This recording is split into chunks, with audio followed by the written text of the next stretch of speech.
I had to make this a priority to be a part of this show because it's based in my purpose for my existence, for my balance. Thinking man. You got the thinking, man. Yeah. Welcome to another edition of Grown Folks Business on a Thursday evening. All right, all right. I love the new opening and all of that jazz. Lisa, you know, I know your hairstyles vary, so that was just one of many. But welcome everyone to another edition of Grown Folks Business on a beautiful Thursday evening. A little rain this morning, but hey, it was definitely what we needed. The earth needs a little water from time to time, as we do.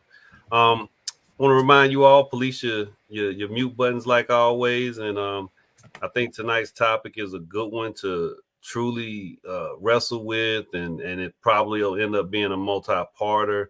I'm grateful to have some people in the mix and in the flow that have had experience in side of what we're talking about as adults, and done some things that I believe will bring a high value to this conversation. Um, we're talking about the future of the Black family unit. What is needed for better outcomes. This will be one of the first times where the prompt that I have, the question inside the prompt, will be the last question I ask, because there's so much else that we can get to. Who's asking questions? You will have to remove. Oh, okay, that's the commission. Sorry about that. So just police your mute buttons and we'll be good.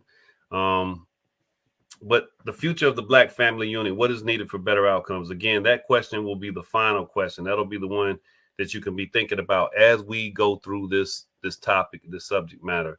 I'm not the first person, and I know it won't be the last to engage in conversation and exchanging ideas about the Black family unit. But I think we're in a good space on Grown Folks Business that we can have maybe some truly meaningful and potentially groundbreaking dialogue. And I say that seriously. I think we have some dynamic discussions in this space, and I'm looking forward to seeing where you guys may go with this. So I'm going to make sure I highlight Jay, Dwayne, and Lisa in this conversation because they have both participated in the most meaningful way in their adult lives of being inside of a functional Black family unit.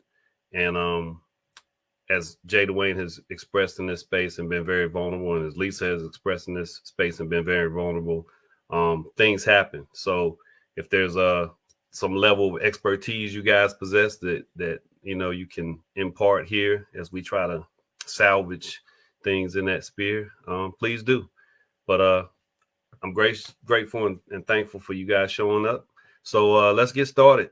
Jay Dwayne, I spoke with you a bit off air, and I kind of asked if this was something that you would be comfortable with. And I know you've expressed other sentiments in the space in terms of your personal dealings of late and what you're going through in terms of a divorce. So I want to begin with you and ask at the base level, what does family mean to you? Family doesn't mean necessarily blood relation.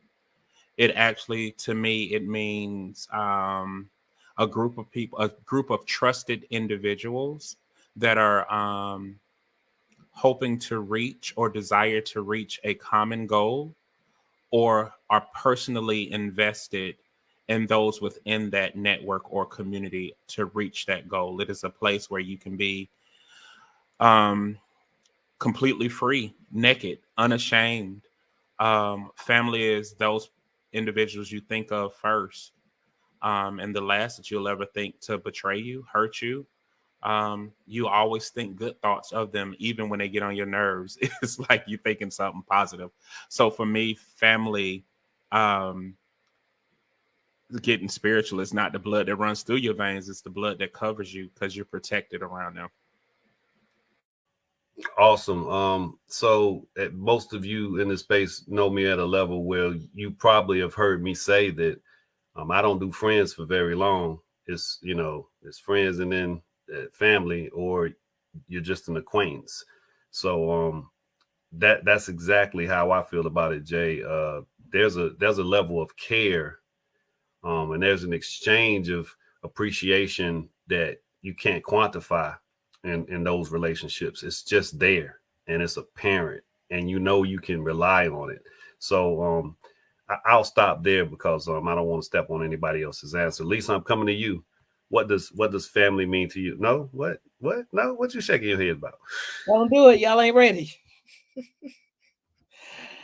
I love this topic, and man, I'm just gonna start out real funny because my thing five, my youngest child, 18 years old, she now works for our organization, and she's in somewhat of a leadership role. And we have a great big event coming up on Saturday.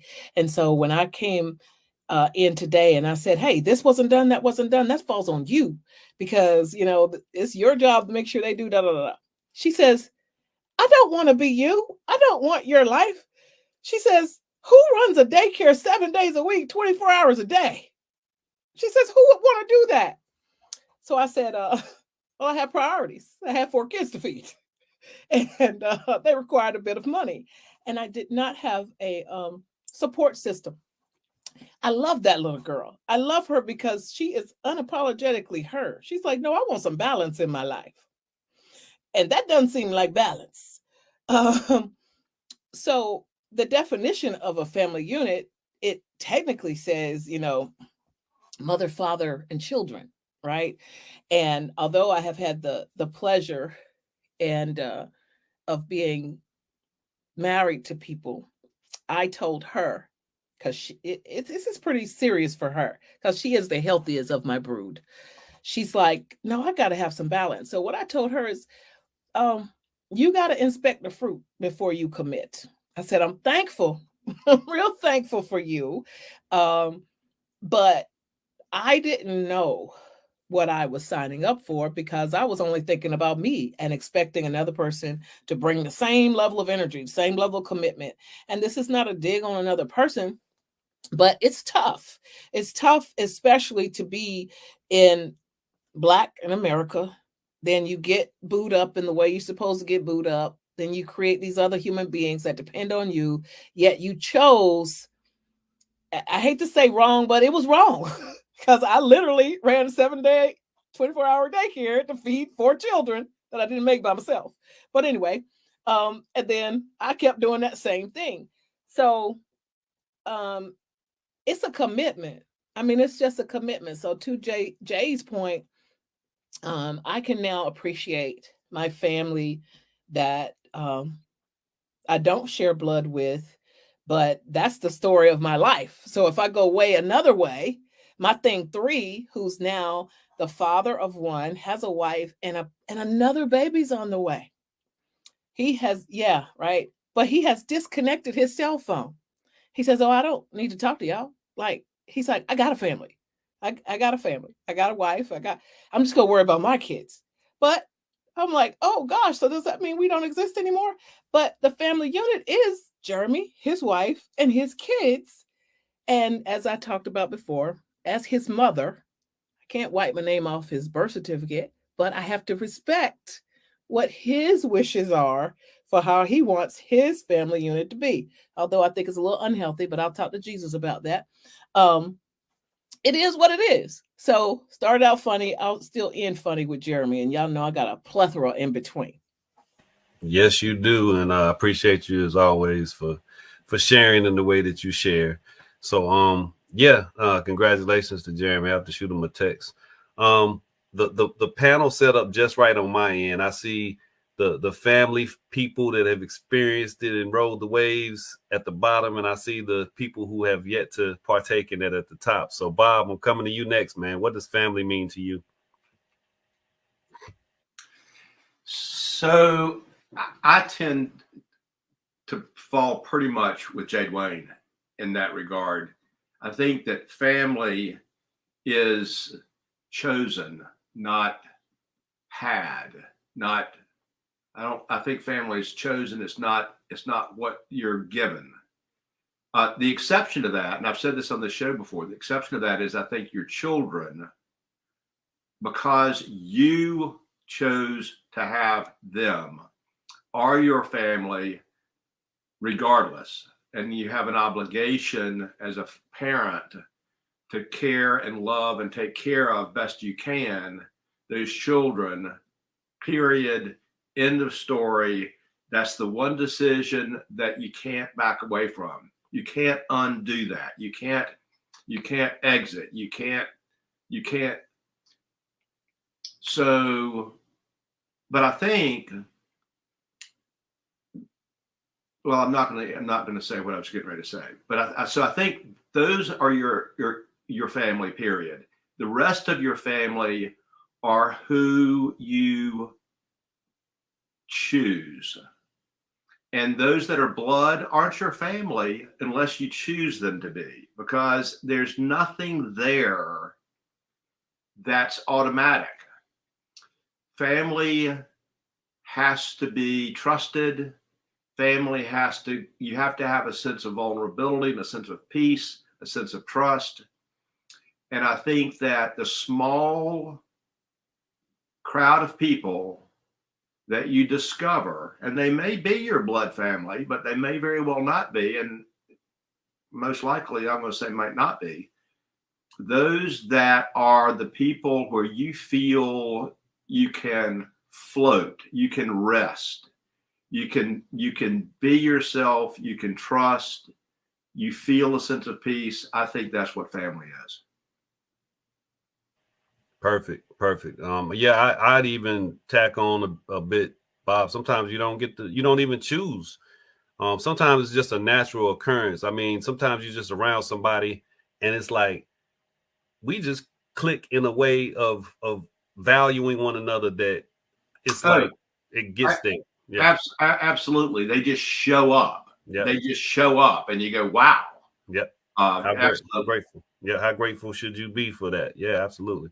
So Les, coming to you next. I already know how much family means to you, and Ajane, you guys are in the right place as well, because both of you guys just have wonderful relationships with your family members. So go ahead, Celeste. What does family mean to you?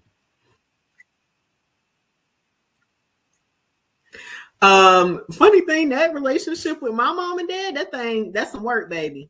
That's some work. But for me, wow, you hang around too long, you accept me too much for all my flaws, I accept you too much for all your flaws, and you show me that, hey, you just there. Like, I have a best friend. I don't even call my best friend, I call my sister. We met in college the first day.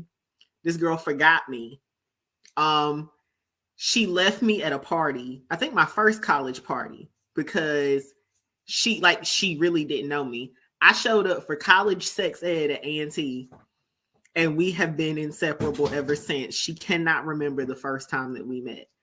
That girl goes on vacation with me and my parents. I've been ready to take her head off. She's been ready to take my head off. She's been there for every good relationship, every bad relationship. The girl is my sister. That's family.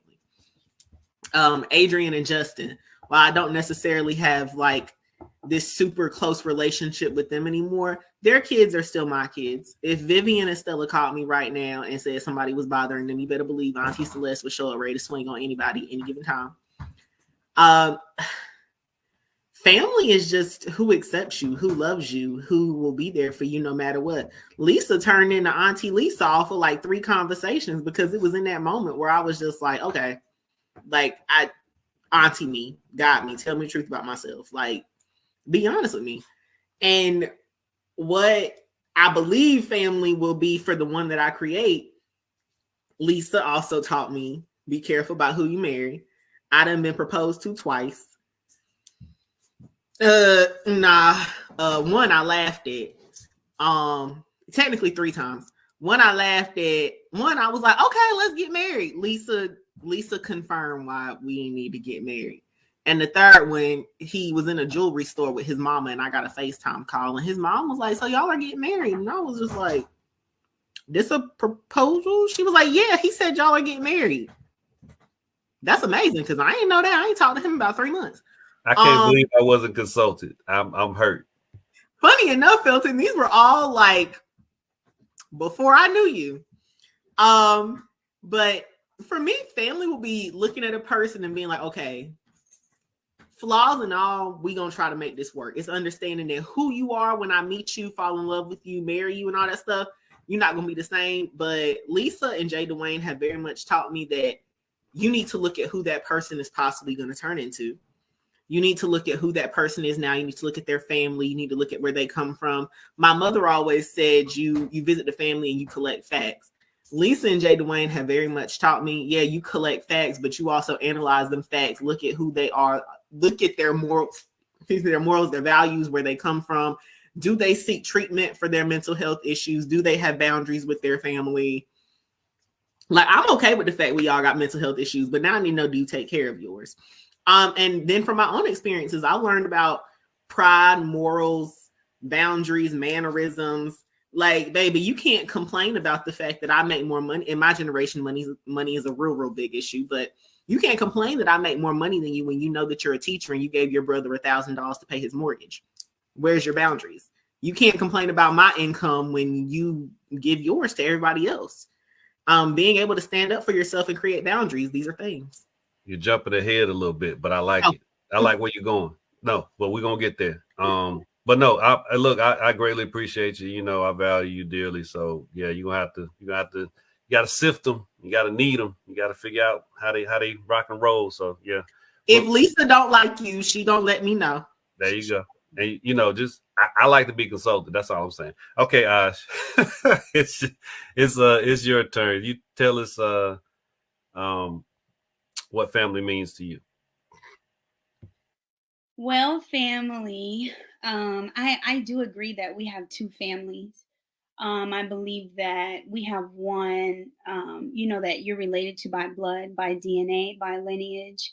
And then you have a spiritual family. And in history, historians of the Great Migration have even talked about how we build fictive kin, right? So these, your play cousins, your play aunties, which is a very real thing for the Black experience. So I think that those two families play a very important role. I think that your family, that is your DNA, oftentimes those are the people that are going to be the ones to take you through the ringer. But it's really to grow you up, though.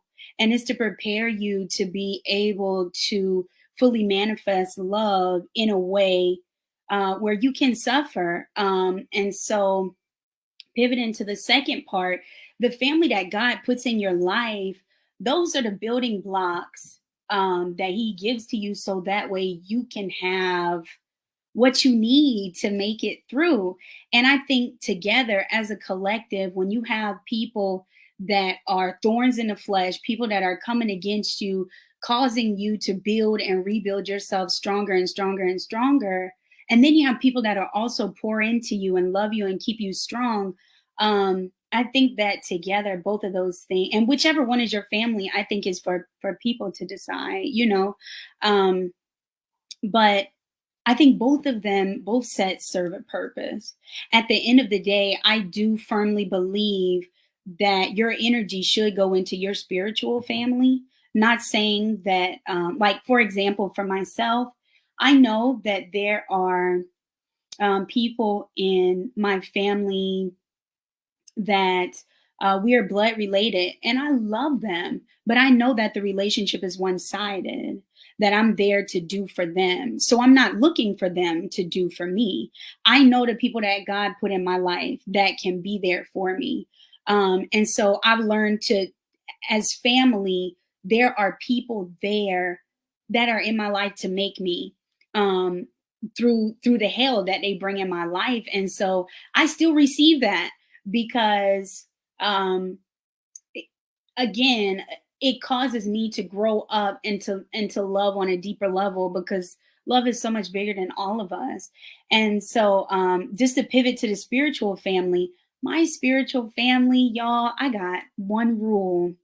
Can we go to war together? Can we suffer together?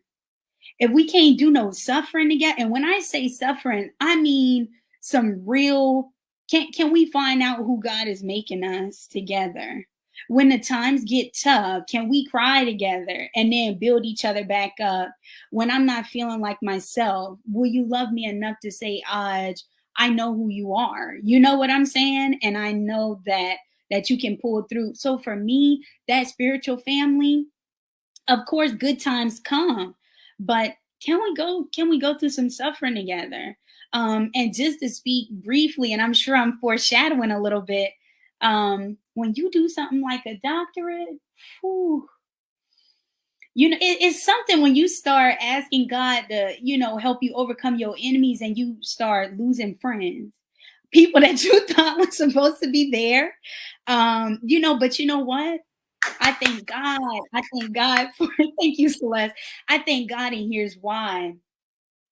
Because if we can't go through hell together, I need to know before we really step out on the battlefield. We just in training right now. For me, where I am in my life, I'm just in training.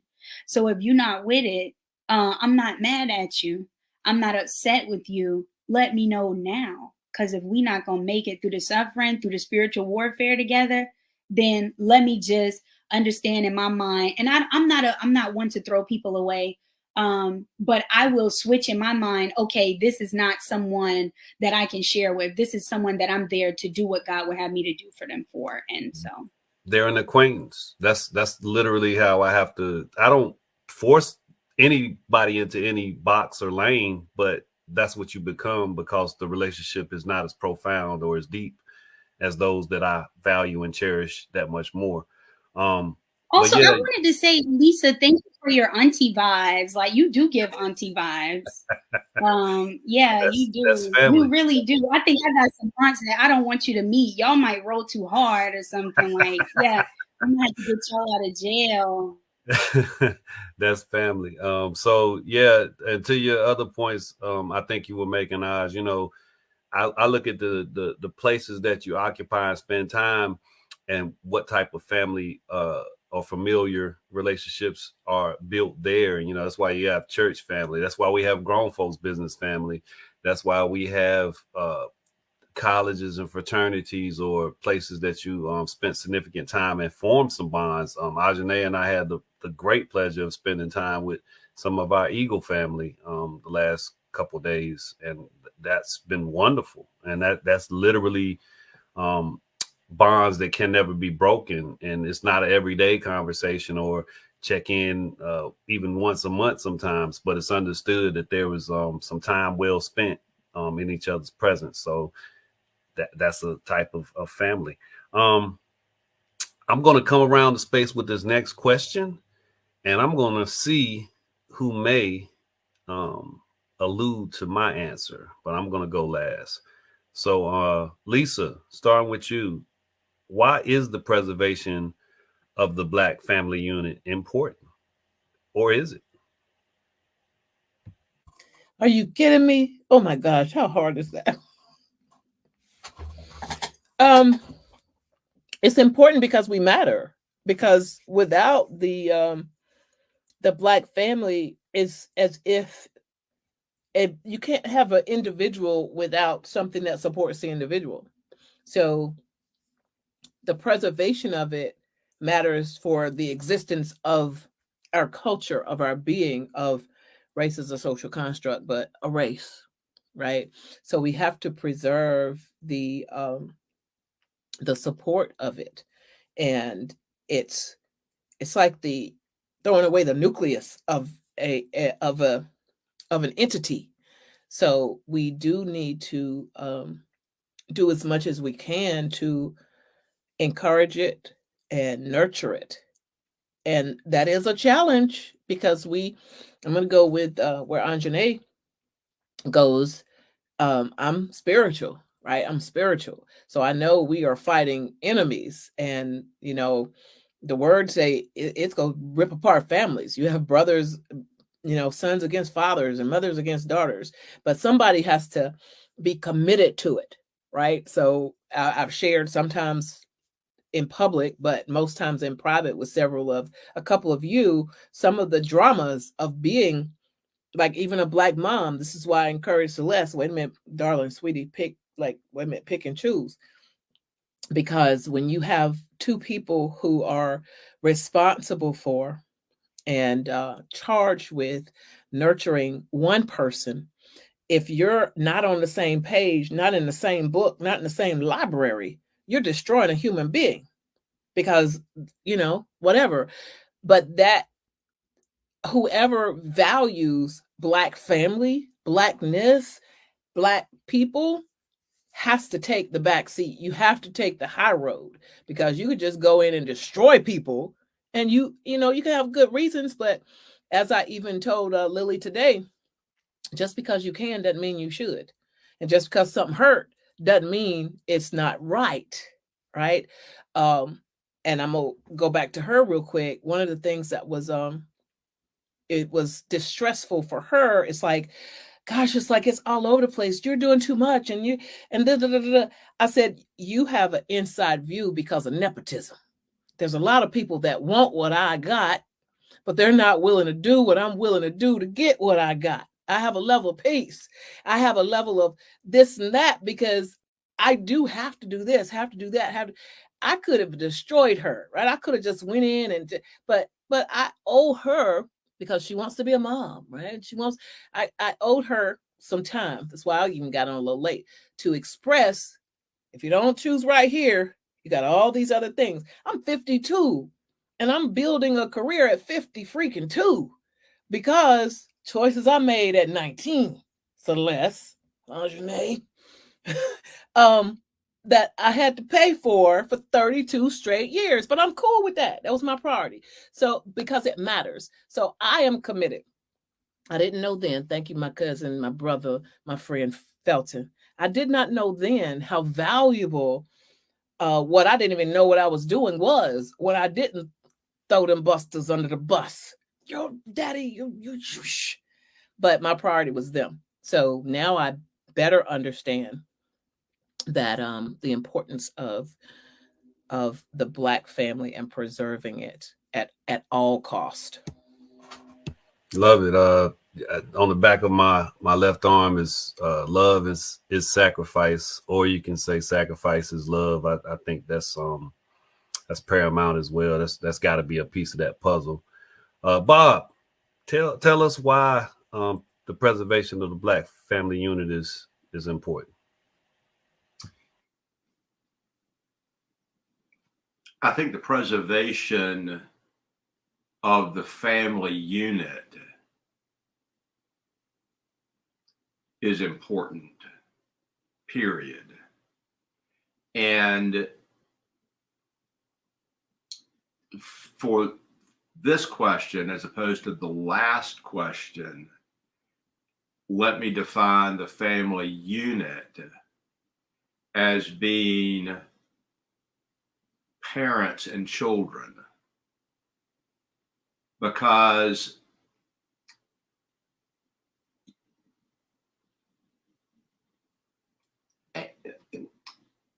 and I could even include grandparents and great grandparents and aunts and uncles and all of that sort of thing in this question differently than in the last question,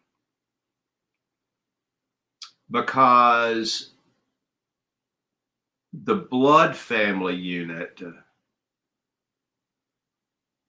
is where all of us ought to get, I'll say that again, ought to get our sense of heritage, history, security. That ought to be the place that is our foundation in all ways, from which each of us as individuals can then move. We carry with us the multi-generational experiences of our parents, our grandparents, our great-grandparents. We don't just start afresh. We have all of that in us somehow, some way, I believe. And so we should be able to rely on that environment for our learning and growing and sustenance and security and so forth and so forth and so forth. To the extent that our family is strong enough and tied together enough, we will get those things. And to the extent that our family is not, we won't. And it will shatter and it will fall apart. And the children and the grandchildren and the great grandchildren will be the victims of all of that. And none of us should want that to be the truth. None of us should want our progeny to be the victims of that. Now, in a humane world,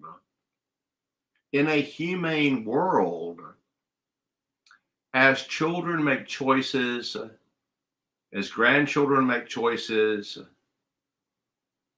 we marry outside of our religion, outside of our faith, outside of our tribe, outside of our color, outside of our this, outside of our that, as we build humanity.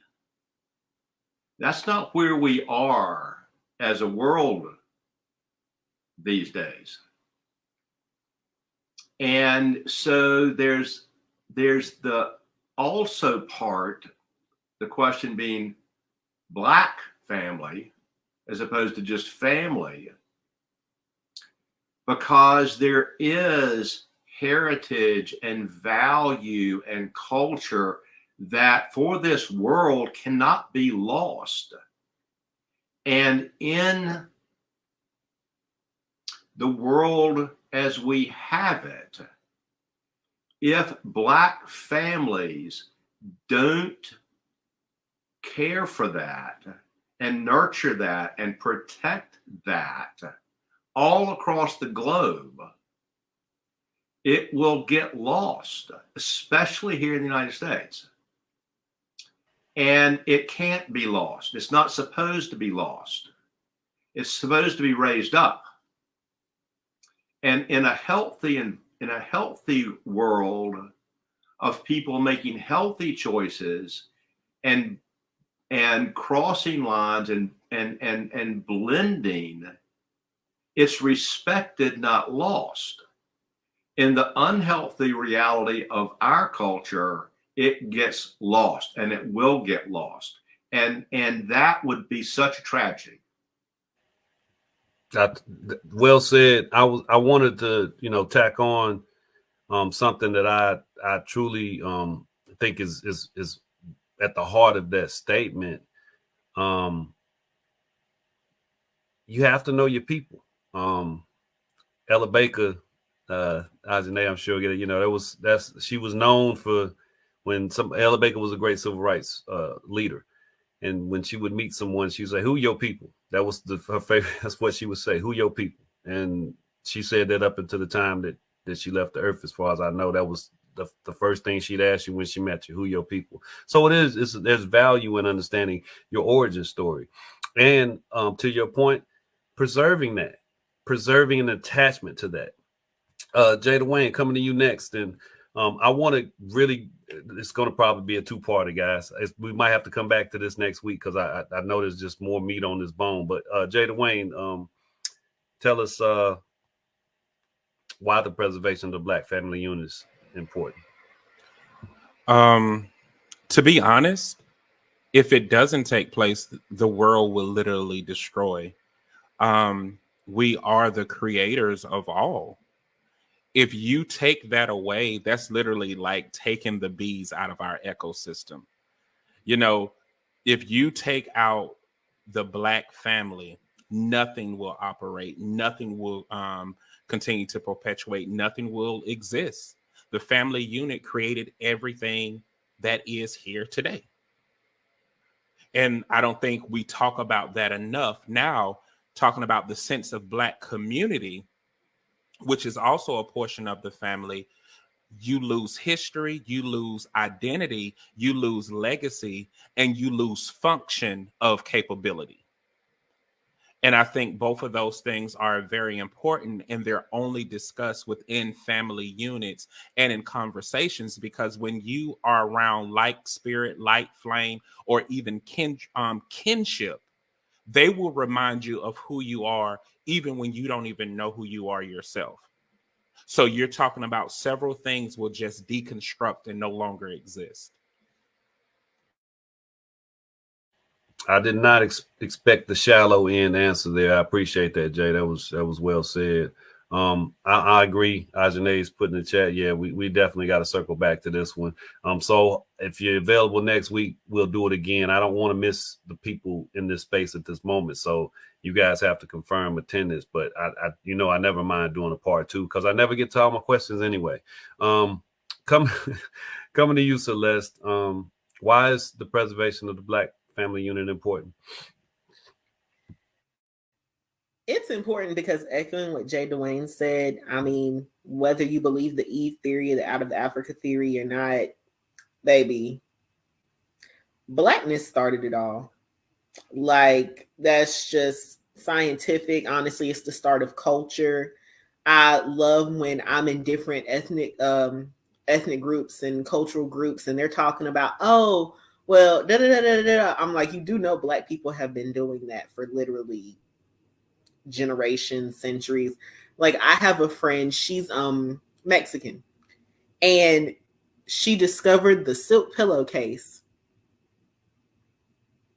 Y'all see this face? And then I have one friend, she was living in Europe, and Tiara was talking about how in Germany they were like, oh my gosh, have you ever heard of a silk bonnet? Da, da, da, da, da, da, da. And Tiara said, I was just like, and I'm like, you do realize women in Africa have been tying their hair up in certain scarves because it helps protect the moisture of the hair, i.e. protecting the hair. And in America, we get called ghetto for a bonnet. Like, I'll never forget when I did my master's degree at Johns Hopkins, and whenever I would get on the camera, because we were on Zoom due to COVID, I would always take my bonnet off, because during COVID, I kept the bonnet on because I wasn't going nowhere, you know. And around Black people, I would put it back on because usually it was meetings with other organizers, friends, and they were like, oh my gosh, da da da da da da. And to assimilate to white culture, they were essentially afraid to wear their bonnet in any space, even in spaces amongst Black people. The moment that I seen a white woman pop on an organizing call with a silk bonnet on and all the patterns to go with it, I was like, I don't ever want to hear anybody say anything. And Black women started that, and it's just now becoming culturally acceptable in other cultures, and hip hop and all this other stuff. And I'm like, Black people started all. To destroy the Black family, to destroy Black people as a whole, you destroy culture. Can like, I say that's not acceptable, ma'am? What? If I catch you a bonnet out in public. Oh no. I ain't going out in public with it. But to know that I wear a bonnet, I don't want nobody calling me ghetto or classless. Y'all wanted Auntie Lisa, y'all got her. Oh no, we got it. It's fine. I'm not the wear the bonnet to Walmart girl. That's a little too much. But if I'm in my home and you come to my door, you best. I'm just trying to figure out, how did we get to bonnets so deeply? We're talking about the Black family unit, and we talking about bonnets. I might need a bonnet. I need some silk protection for my fro. I need some protection of my. I know a few men that do it to protect their waist, but the reason I talk about a bonnet is because a bonnet is something that, and the do-rag is something that Black people get ridiculed for. It's something Black people get called ghetto for. It starts in the Black community, and now it's becoming socially acceptable because they're figuring out the Kardashians wear bonnets. They're figuring out that Khloe Kardashian does this XYZ. They're figuring out that certain white celebrities wear it. I gotta stop. You just said the Kardashian twice on grown folks' business. That just don't jive here. That don't fit here, Celeste. Look, they are mainstream, so Like you see something about one of them doing something, next thing you know, everybody in the world got to go run and get it. Like, what is it? I don't know. Somebody's stream. It's not mine. But no. So let's just make your final point from if you have one. What? No, my thing was my final point was Jay Dwayne said, if you destroy the Black family, if you destroy the Black people of the Black family and the generations that will come from us, you destroy culture, because most great cultural movements do start within the Black community. And I know you brought them up and made me realize I said it, and I know you're not gonna like it, but the most famous family in the world is the Kardashian family, and their brand is built off of being knockoff Black women. I will not dispute the last part. There's some cultural appropriation on times 10,000 there somewhere. Ajane, coming to you, I'm thinking you would probably be the one that highlight the answer that I plan on giving, but we'll see. So, why is the preservation of the Black family unit important?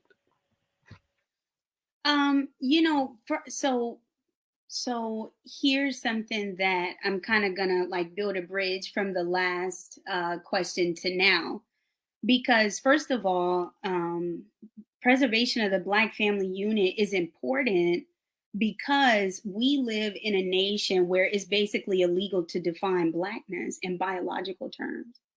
And so when you have community building under that kind of contention, that's extremely dangerous. So I also want to take it back to a few points that Jay was talking about. Y'all know I'm going Genesis. The Garden of Eden was in Ethiopia. So what does that mean about who people genuinely are at their genetic core, right? So when you look at the Black family unit and why it needs to be preserved, it's because we taught the world what it means to be civilized. And this is what Jay was getting at. We taught the world what it means to be a person. We taught the world what it means to be able to cook. We taught Germanology. We taught all of these things.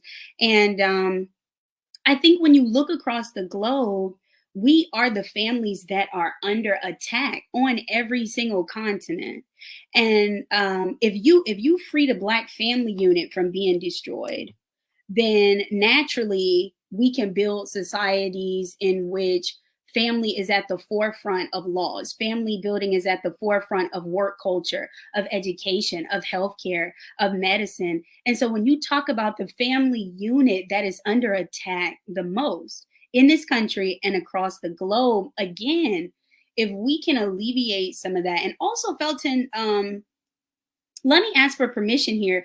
Can I talk about what some of those attacks are? Or are we gonna, is that one of your questions? I don't want you to cuss me out. You know how you do. The next question will probably give you the ability to do that. Okay. It's pointed enough in that direction. And that's the next question I'm going to ask. It's going to be the last question I ask, because we got to be on time tonight, because I don't know what happened at 8:05. You're fine. We lost Tanya. We lost the navigator. So the Black family unit must be preserved, because it is, just like Jay said, is absolutely at the core of not just the human population itself, but it's at the core of how the attacks are being designed to come against all families. And the purposeful separation, the purposeful poisoning via medicine, experimentation, education, all of these things that we're getting ready to get into. If we can free and preserve the family units that are under the most oppression, then again, we can go back to building societies in which family is at the forefront of every aspect. And then my final point, from a spiritual perspective, Black family units are under attack because everything good starts at the root. So the church starts with the family. And so when you talk about building community, and churches love, churches truth, right? I'm not talking about a physical structure. I'm talking about what your belief system is. Regardless of what you identify your faith as, at the core of society is the family unit. At the core of who we are as Black people is the family unit. When you fracture that, there is no community building. There's nothing we can do politically. There's nothing we can do educationally. We can't even get down to the nitty gritty of solving matters of public health, because everything that is good has to start in the home and emanate outward. And so my final point is that the Black family structure must be preserved, because if we want to preserve our identity, if we want to preserve who we are in God, if we want to preserve our communities, we must start with ourselves. We cannot be out trying to build other communities, and our home lives are absolutely a mess.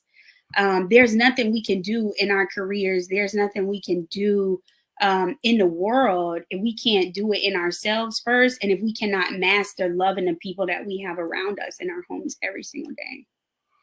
Yeah, I'll say Black people's self-interest, Black families' self-interest is for the betterment of us all. It is actually a place that we have long avoided prioritizing, which would be for our little neck of the woods of American society's betterment. And the thing I wanted to add that I'm certain is rambling around in all of you guys' heads, and to some degree, especially Ajane as a historian, post slavery and even during slavery, but post slavery, the amount of energy, the amount of love that was expressed for family members that were not accessible, that were lost, that were freed in different places, that had long escaped the plantation and moved elsewhere. You guys, there's no phone, there's no internet, there's no way of finding people, but Black people in mass put ads in papers describing family members as best they could and begging and pleading for help and assistance and locating them. Can I add something to that really quickly? Ooh, girl, I was on the road. I'm adding. No, I'm adding. I'm adding. I'm sorry. I know, but yeah, I was on the road. I'm adding. I'm sorry. So again, to your point, I just wanted to bring up, because I got to bring it out of the footnote, that many of those families never found their other loved ones. And so preservation of the family unit is important. Preservation of the Black family unit is important because it's mitigating trauma when we can preserve those family bonds. Even from so long ago. I mean, who knows how often we've come across someone that had been lost so many years ago. So yeah, they well said, and I appreciate that add on. Yeah, it's that important because they expressed it in a way that we should still highlight and value today, and that's for everyone's betterment. How wonderful is it to know that despite all of the circumstances, you prioritize someone that you may have only known for a moment, a brief moment, that was your relative. Okay, so we're up against it. 10 minutes, guys. So this question, Ajane, is the one that I think you wanted to kind of get more into. We're going to revisit this next week. So we'll start with this question again to give us momentum into coming up with those better outcomes. So what are some obstacles that make family preservation hard? Ajane, you seem to have some in mind immediately, but just keep in mind the time frame. We gotta get out of here before the show shuts down. So just give us a quick and fast, and we'll come back to this question again next week. So what's some? Sure. Just give us obstacles. Give us some obstacles. The number one obstacle that I believe is facing that Black family units are facing is the fact that we don't know that our oppressors know more about us than we know about ourselves. A lack of knowledge and a lack of truth.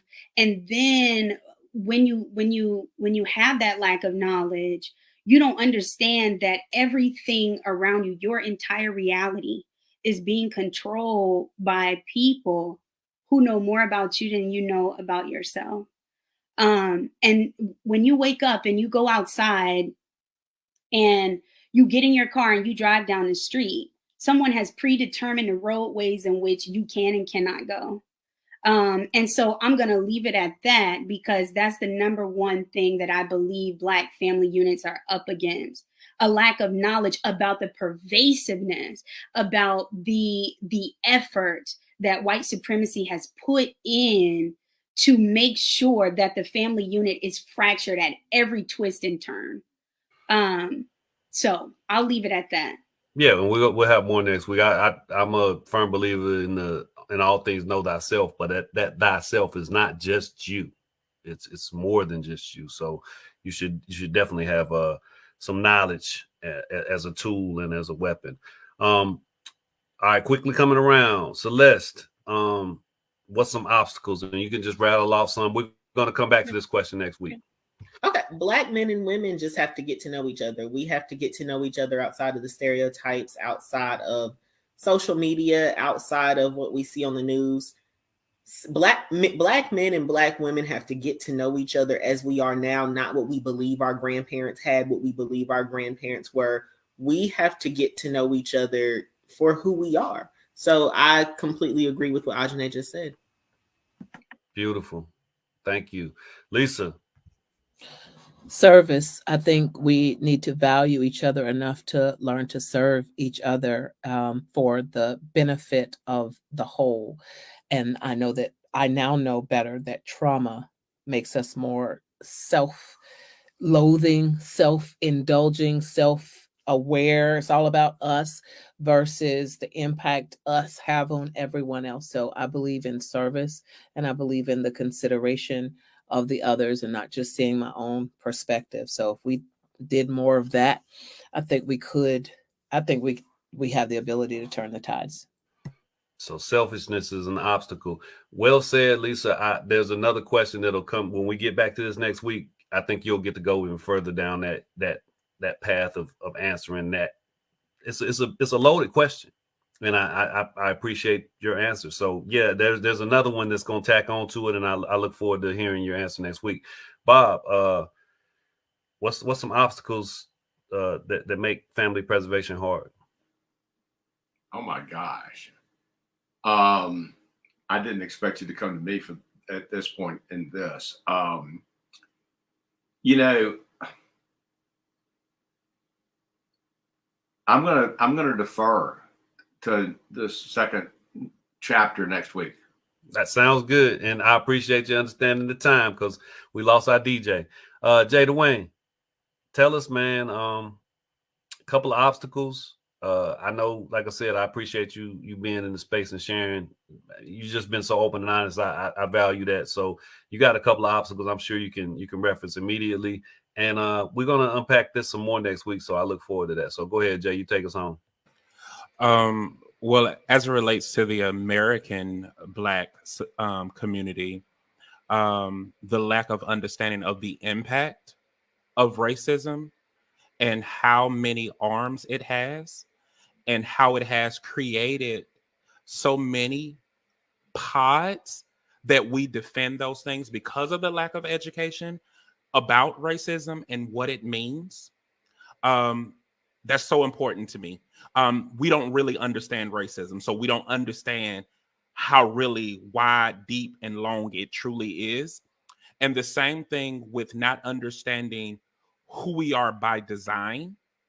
We have genderized certain things that should be in relationship. Like we have genderized femininity, we have genderized masculinity, and we don't even know the extent and why they were created and the things that they can do once they operate in coexistence and truly complement each other. So I put it under all of it under the lack of education.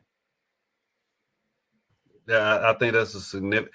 There's something that really, and I'm speaking about that broad education, not just going to get math, science, or STEM or whatever. I'm talking about understanding the human condition because you expose yourself to something in a book that you'll never see, never get to experience, but it gives you an understanding of what's at stake in the interaction, what's at stake when you actually care beyond a measure for another human being. I mean, you can find that type of enlightenment, one of those little $5 romantic novels. Ain't that right, Lisa?